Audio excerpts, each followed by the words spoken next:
Number one, knowing yourself. In order to find your purpose, you must know yourself. A lot of people go their whole lives not knowing who they truly are. That is because it's a long and difficult thing to learn and takes a lot of effort and time. But don't let that stop you from living the life of your dreams. A quick way to start this journey, if you haven't already, is to Google a list of values. I'll leave one in the description. Then pick any values that stick out to you. After you've picked the values, choose 15 that are the most important to you.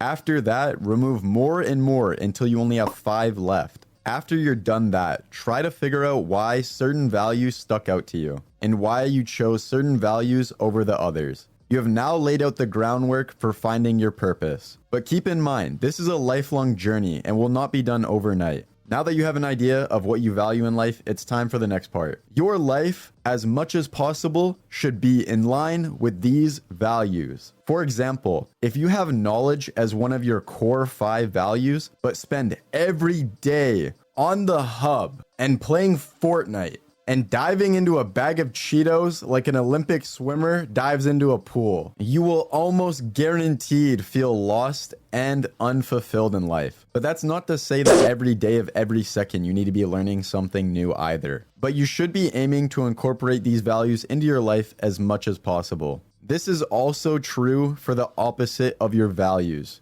If you highly value hard work, but you barely put in any effort into anything you do in life, it's a speed run into depression and hating yourself. But you should keep in mind, nothing else can compete with your phone for joy. What do I mean? A lot of the times, people end up working a job they hate because it's boring or isn't very stimulating, or wasn't what they expected, which is true a lot of the time. But ask yourself, are you trying to find a job that is highly mentally stimulating? Because sadly, no job can compete with your phone and the amount of stimulation and dopamine you get from it. But if that is your case, you will never find the right job. What are the chances it's not the jobs that are actually trash, but it's your mentality? A way to end this cycle is to practice mindfulness and gratitude. Instead of chasing pleasure, you need to be chasing fulfillment. It can be annoying when you get stun locked by all the possibilities. For the third part, you should already have a basic idea of what aspects you want or need in your life. After that, try and think about things you know you already like. For an example, what do you like about football? Do you like the mastery,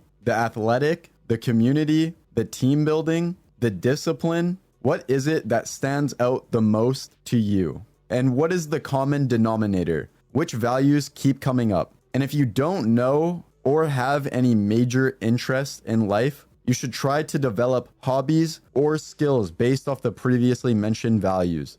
Imagine yourself as an old man. Could you do it until the grave, even if you weren't getting paid to do so?